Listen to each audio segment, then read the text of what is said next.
Kegiatan diawali dengan murid membaca doa terlebih dahulu.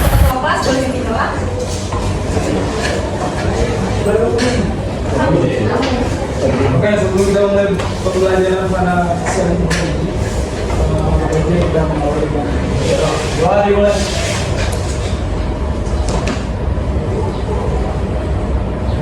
Amin.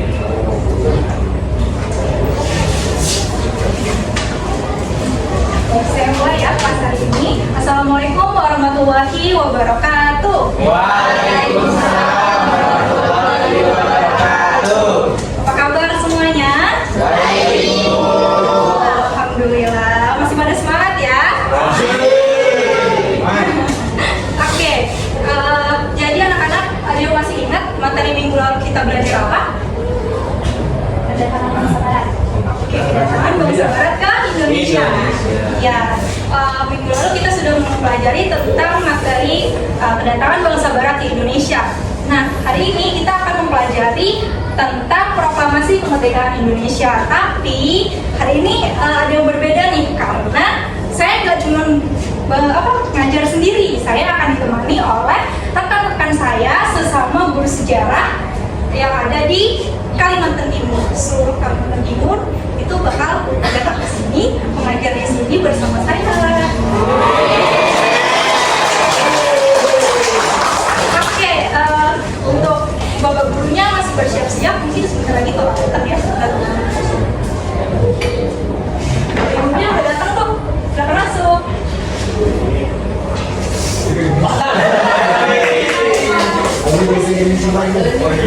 Pak Doni. Nah, ini dia Bapak. Kemudian sesi perkenalan dari setiap anggota kelompok masing-masing. Halo semuanya anak-anak. Nama Bapak adalah Hiskia Doni Irawan. Anak-anak semua bisa memanggil Bapak sebagai Pak Doni. Perkenalkan, nama saya Tiara Herdianti. Kalian bisa panggil saya Bu Tiara. Halo Tiara. Perkenalkan, nama saya Putri Dini. Kalian bisa panggil saya dengan sebutan Ibu Putri.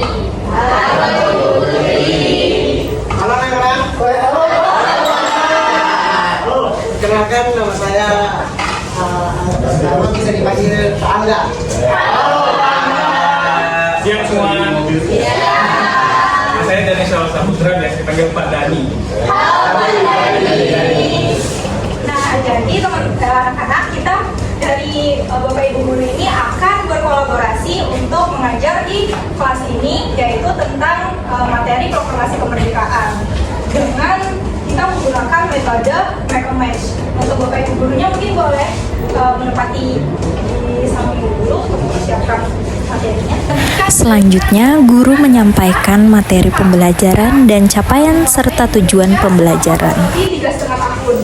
Namun pada tahun 1945 bangsa Jepang ini akhirnya menyerah pada sekutu dan menyebabkan kekosongan kekuasaan di Indonesia.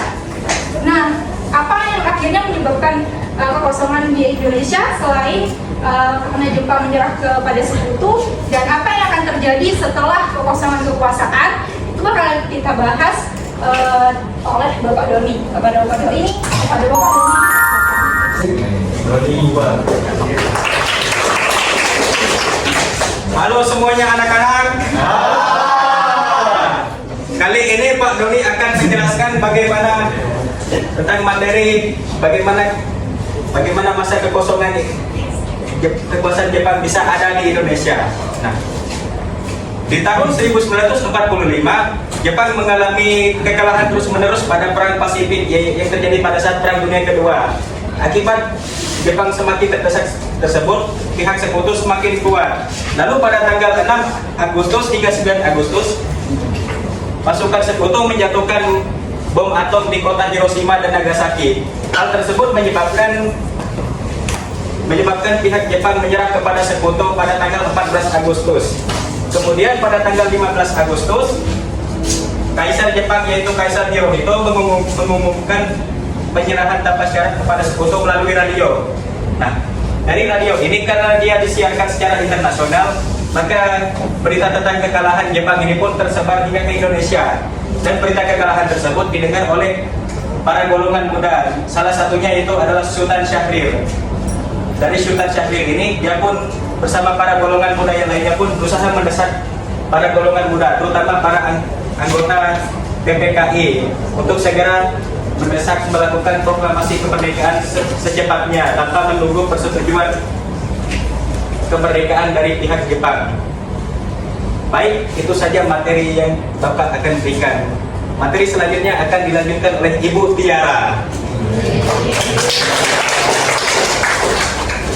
Baik, terima kasih Bapak Doni. Di sini Ibu akan menjelaskan tentang materi perumusan naskah proklamasi.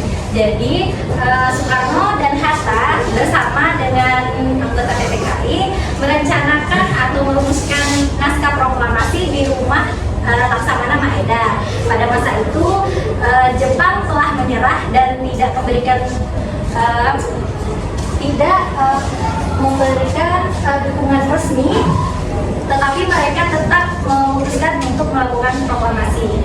Setelah merumuskan proklamasi, Soekarno membacakannya di depan hadirin. Ada juga beberapa dari mereka menganggap Soekarno ini kurang tegas dalam membaca.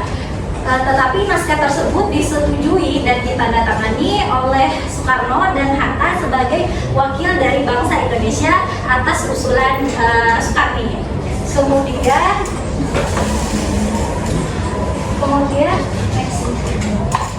Kemudian detik-detik proklamasi. Setelah naskah tadi disetujui, mereka kembali ke kediaman atau rumah mereka masing-masing, di mana para pemuda membagi tugas untuk merencanakan pembacaan naskah proklamasi ini dibacakan di lapangan Ikada, tetapi gagal karena lapangan tersebut dijaga ketat oleh tentara Jepang. Setelah itu karena lapangan Ikada ini jadi persiapan mereka ini untuk membacakan naskah proklamasi di lapangan Ikada gagal. Pada akhirnya mereka membacakan naskah proklamasi di rumah Soekarno, yang pada saat itu mereka mempersiapkan dengan sangat sederhana. Bendera merah putih dikibarkan, lagu kebangsaan dinyanyikan. Momen tersebut sempat diabadikan oleh beberapa wartawan, tetapi ada juga beberapa foto yang dirampas dan dihancurkan oleh tentara Jepang. Mungkin itu saja materi yang saya sampaikan. Apakah Bapak Doni ingin menambahkan? Baik, saya akan menambahkan sedikit. Jadi saya akan menambahkan sedikit materi yang telah dibawakan oleh Ibu Tiara mengenai tentang detik-detik proklamasi. Jadi, peristiwa perumusan proklamasi ini diadakan di rumah Laksamana Maeda. Di antara anggota PPKI tersebut ada 5 orang yang menjadi tim perumus naskah proklamasi, yaitu Soekarno, Bung Hatta, Ahmad Subarjo, Soekarni, dan Sayuti Melik. Kemudian peristiwa proklamasi tersebut dimulai dijalankan pada pukul 10 pagi tanggal 17 Agustus. Dalam upacara tersebut dilakukan upacara bendera, di mana bendera tersebut dijahit oleh istri Soekarno, yaitu Ibu Fatmawati. Kemudian yang bertugas sebagai menggeret tiang bendera yaitu 2 anggota PETA, yaitu Latif dan Suhud. Kemudian yang bertugas sebagai pembawa benderanya adalah Trimurti. Nah, dalam peristiwa proklamasi yang diabadikan seperti yang ada di foto di atas ini adalah salah satu foto proklamasi yang diabadikan oleh Frans Mendur. Sebelumnya rekan Frans Mendur yaitu Alex Mendur juga mengabadikan foto tersebut. Namun foto proklamasi milik Alex Mendur ditangkap dan disita oleh pihak Jepang, sehingga yang selama ini kita bisa lihat adalah foto karya hasil Frans Mendur. Baik, itu saja yang saya ingin tambahkan dari materi Ibu Tiara. Saya kembalikan kepada Ibu Iis.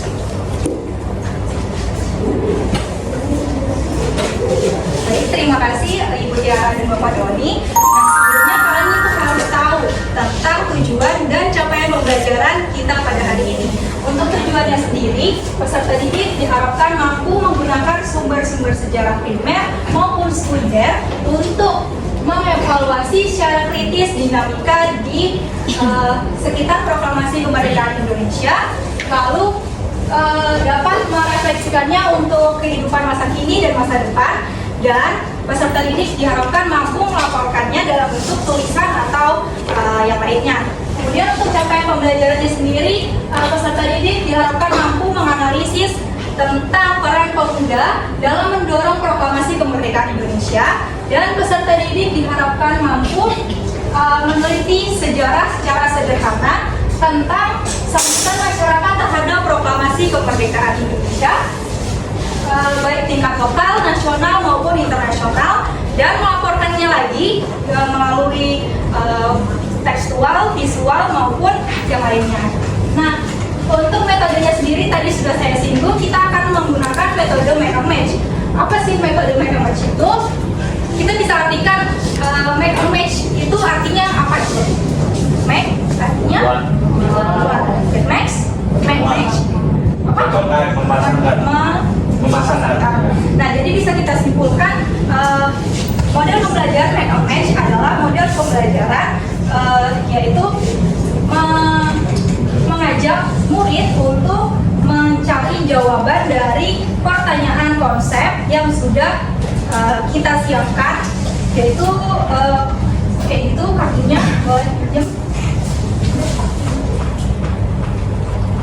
nah seperti ini kartunya. Kita masuk ke langkah-langkahnya bagaimana cara melakukan metode pembelajaran make and match. Yang pertama, guru menyiapkan kartu yang berisi topik yang cocok dengan materi pembelajaran. Di sini topiknya yaitu Proklamasi Republik Indonesia. Yang satu bagian kartunya berisi soal, yang warna putih ini berisi soal, dan kemudian satu bagiannya lagi berisi jawaban atau jawaban ya lah, yang warna merah ya. Jadi setelah itu, setelah siswa mendapatkan kartu soal dan kartu jawaban, siswa akan dibagi dua kelompok. Jadi nanti di sini kelompok pertanyaan, dan di sini kelompok soal. Setelah itu, salah. Maaf, terima kasih sudah koreksi. Jadi kelompok soal, dan di sini kelompok jawaban. Terus setelah itu siswa akan disuruh berpikir. Jadi kalian setelah dapat kartu nih, kalian berpikir apa ya kira-kira jawaban dari pertanyaan yang kartu yang kalian pegang, dan apa kira-kira pertanyaan dari jawaban yang kartu kalian pegang. Paham nggak?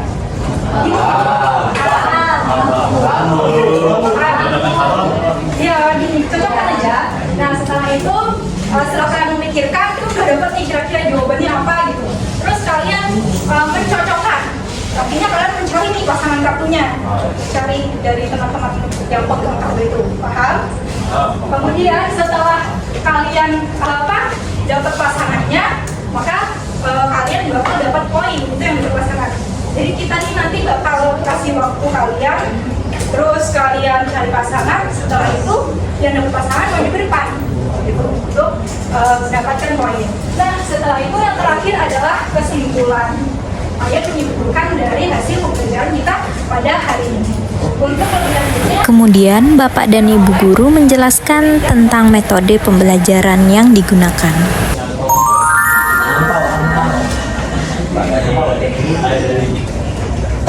Oke, jadi di sini saya cuma akan menyimpulkan tentang metode pembelajaran Make-Match. Jadi metode pembelajaran Make-Match ini itu pembelajaran yang kooperatif.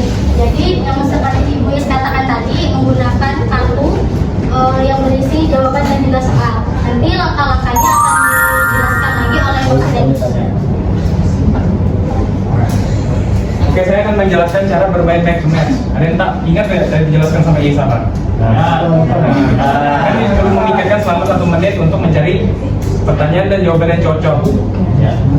Kalian akan mencari pasangan selama 5 menit. 3 pasangan pertama yang maju duluan, permainan akan di-stopkan sementara, dan 3 pasangan akan membacakan pertanyaan dan jawaban tersebut. Dan selanjutnya itu jika dari salah satu pasangan ada yang salah, permainan akan dilanjutkan untuk mencari pasangan yang lain. Paham? Terima kasih.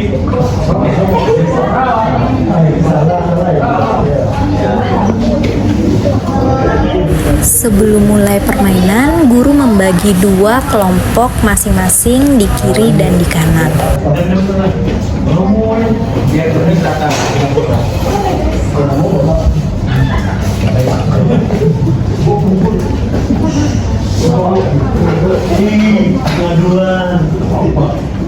Tolong yang di belakang tuh harap tenang ya. Ya Pak. Jadi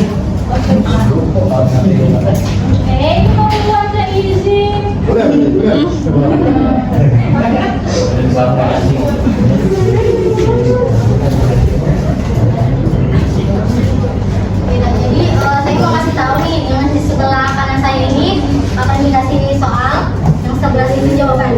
Jadi bisa ini apa? Diangkat.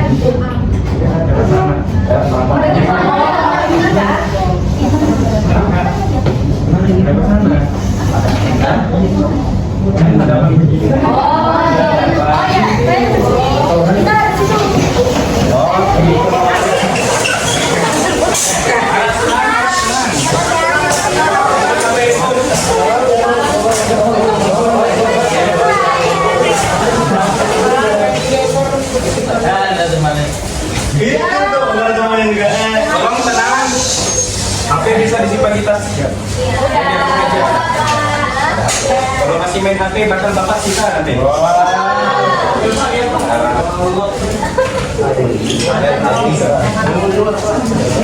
Para guru membagikan jawaban dan soal masing-masing kepada siswa.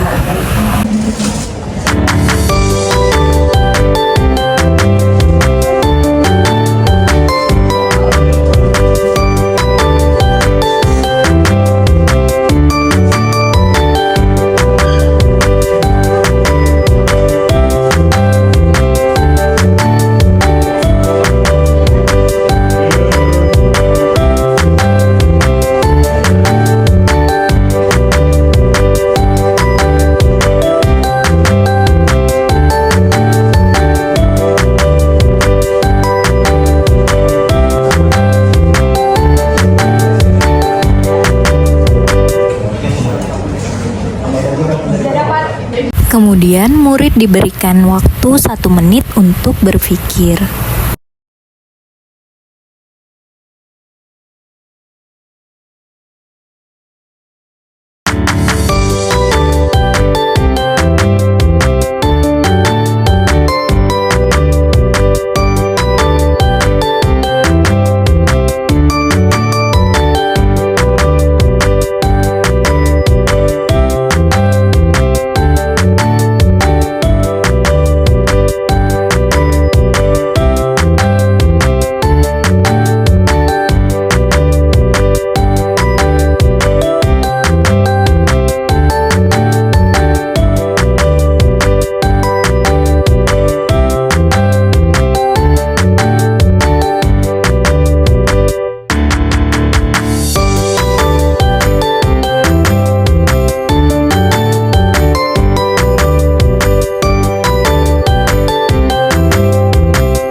Setelah waktu berpikir habis, murid-murid diberikan waktu untuk menemukan kartu pasangan yang cocok. Sudah dapat kira-kira jawaban dan soalnya? Belum, Bu.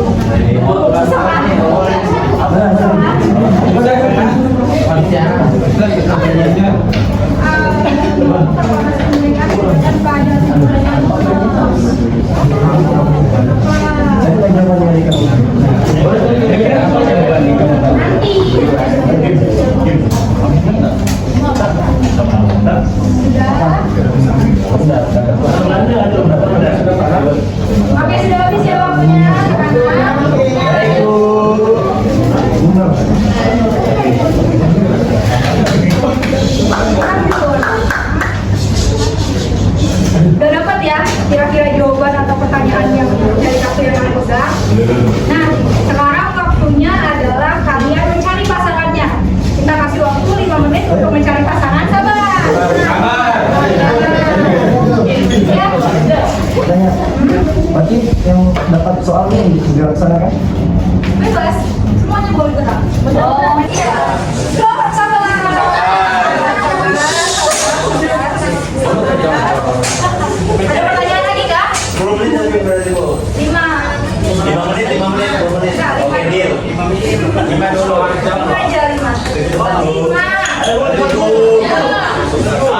Oke, dimulai dari sekarang.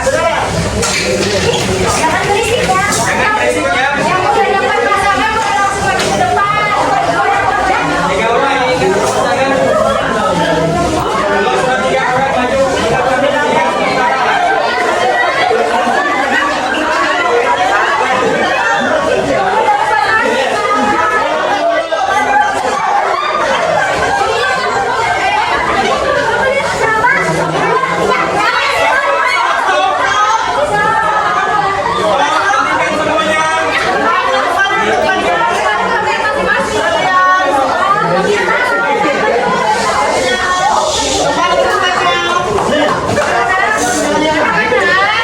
Bisa dimakan sayang. Balik tempat kembali ke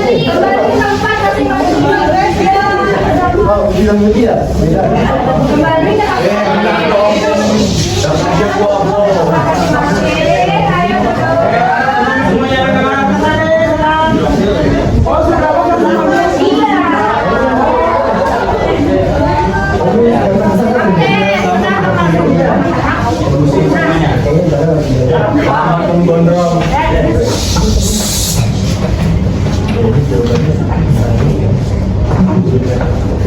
Jadi anak-anak kita sudah dapat 3 pasangan nih. Yang di depan ini masih sementara ya. Itu kalau misalnya pas mereka bacakan kok ternyata pertanyaan atau jawabannya nggak cocok, kita bakal main lagi. Tapi kartu yang paling pegang ini bakal kita ekspor.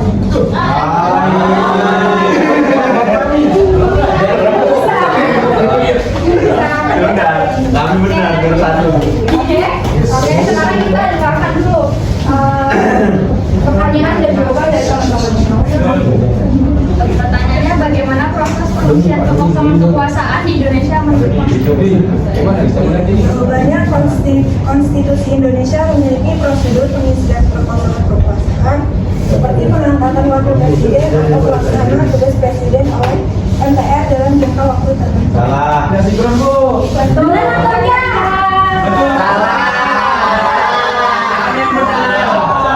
Yang betul. Menurut pasangan, jawabannya udah betul. Yang cocok apa belum? Jawabannya ada di sini.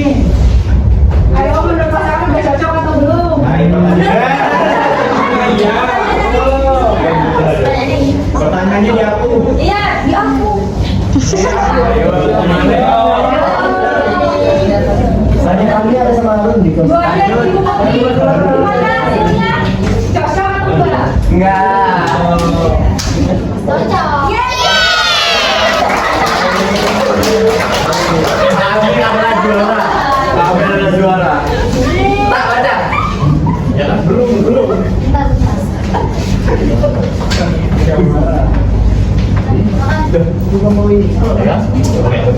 Pertanyaannya, siapakah jurnalis yang memotret proses proklamasi kemerdekaan Indonesia? Jurnalis yang berhasil mengabdikan momen proklamasi kemerdekaan adalah Alex Mendur dan Pres Mendur. Namun hasil foto Alex Mendur ini disita oleh Jepang dan dihancurkan sehingga foto proklamasi yang tersisa hanya milik Pres Mendur. Gimana? Mendur.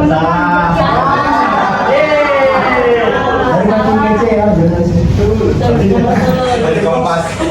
Yakin pasangan jawabannya betul? Yakin. Proses 1000%. Alex Mentor. Cocok atau enggak kira-kira? Lanjut. Ibu Putri, gimana hasilnya? Benar.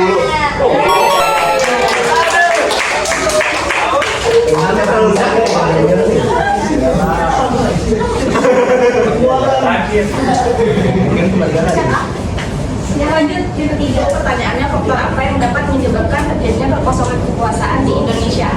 Nah, jawabannya itu adalah faktor-faktor seperti pemecatan, pengunduran diri, atau meninggalnya pemimpin secara mendadak dapat menyebabkan kekosongan kekuasaan Indonesia. Gimana teman-teman? Betul.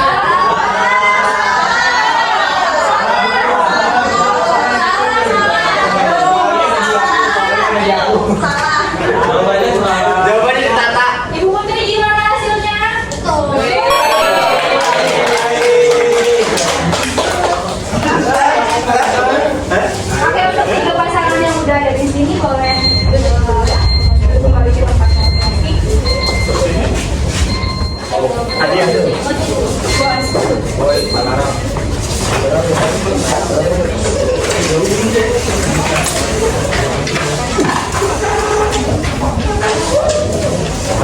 jalannya. Ya, lu tinggal 2 loh.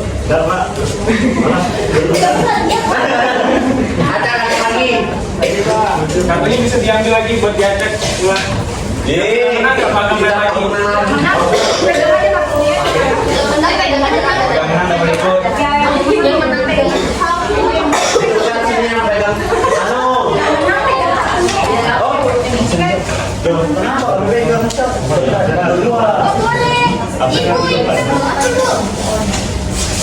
Ainun.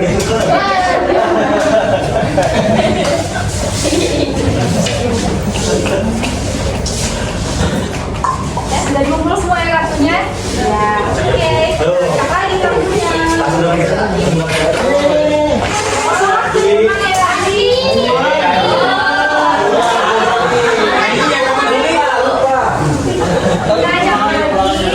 Nah, kali ini kita balik. Kalau yang tadi ini soal jawaban, yang kemarin ini soal jawaban, kita balik ini soal ini jawaban. Coba lihat ya kartunya.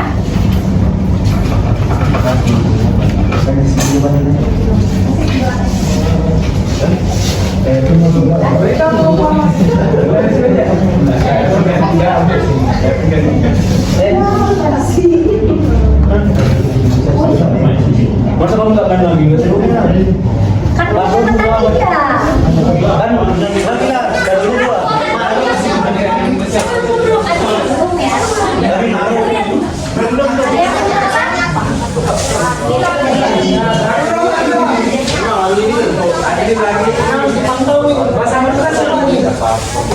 Oke, sudah dapat kartu semua? Sudah dapat kartu semua? Oke, cara mainnya sama seperti tadi. Kita kasih waktu 5 menit untuk mencari pasangan. Yang kita kali ini cari 2 pasangan aja. Jadi yang udah dapat pasangan boleh langsung maju ke depan. Dan permainan akan di-stop. 5 menit dimulai dari sekarang.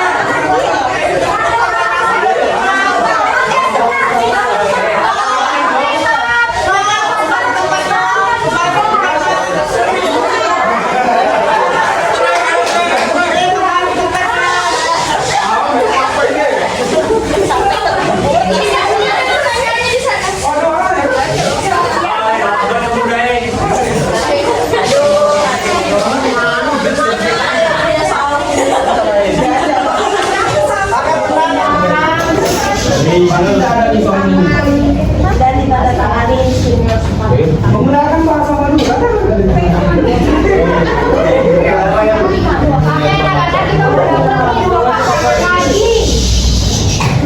Tapi ini masih sementara ya, belum tentu mereka cocok. Udah fix. Bohong. Boleh dibacakan dulu dari yang pertama. Nah, ini bicara. Ada tanggapannya. Pertanyaannya, apa tanggapan masyarakat terhadap kekosongan kekuasaan di Indonesia? Jawabannya itu tanggapan masyarakat bisa bervariasi tergantung pada konteks dan situasi sertifikat. Nah, namun umumnya masyarakat yang cepat dan stabil dan atas kekosongan kekuasaan bekerja kemampuan terhadap kehidupan sehari-hari mereka. Ini masyarakat langsung. Betul atau enggak?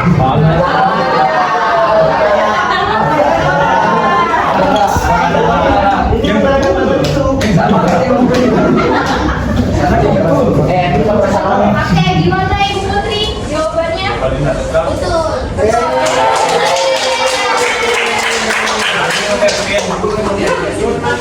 Oke, itu pasangan kedua, silakan. Pertanyaannya, siapa saja yang terlibat dalam perumusan naskah proklamasi? Dalam perumusan ada 5. Ada 5. 1 Soekarno, Hatta, Ahmad Subarjo, Soekarni dan Sayuti Meling. Betul nggak? Betul.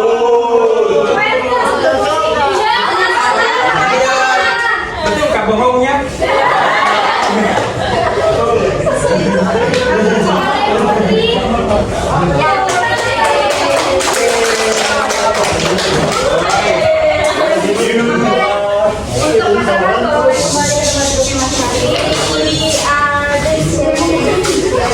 Duduknya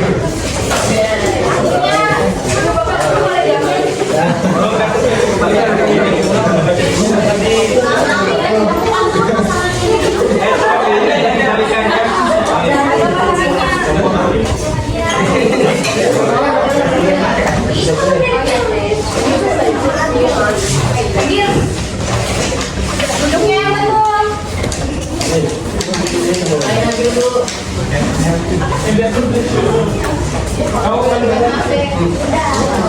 Oke, anak-anak boleh menghadap ke depan lagi.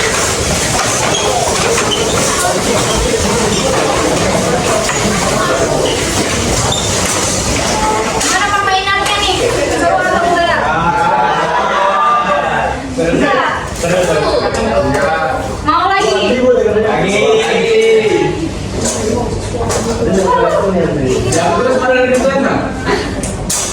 Ini dikurangi nanti ini lagi.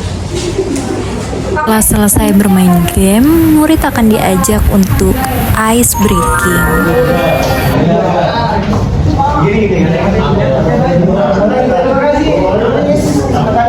Halo semua anak-anak.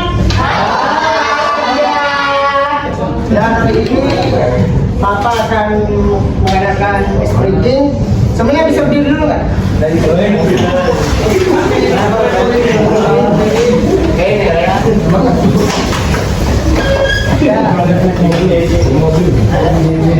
breaking pada hari ini yaitu permainannya Bapak nyebutkan 3 kata, yaitu pagi, siang, malam. Pagi menggunakan tepukan 1 kali, siang 2 kali, malam dan tepuk. Paham nggak? Satu, siang 2, malam dan tepuk. Selanjutnya adalah sesi ice breaking. Kita mulai ya? Pagi, siang, malam.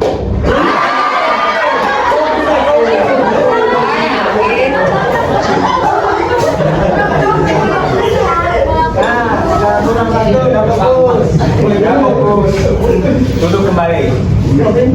Ya, kita mulai ya. Malam, pagi, siang, malam.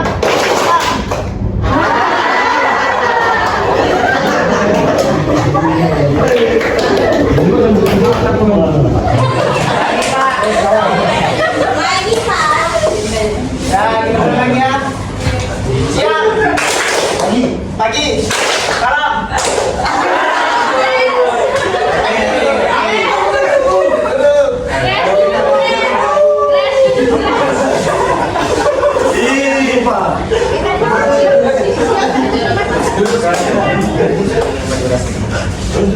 Ya, karena kalian sudah duduk kembali, duduk.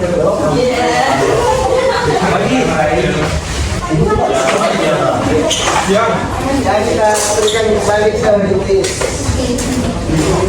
Ya, terima kasih Bapak Angga. Gimana anak-anak sudah fresh ya otaknya, pikirannya sudah terbuka. Kita sudah mempelajari tentang materi proklamasi kemerdekaan mulai dari persiapannya sampai detik kemerdekaan. Nah, berikutnya kita bakal mengundang pasangan yang cocok tadi.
Guru meminta murid untuk menyimpulkan hasil pembelajaran hari ini.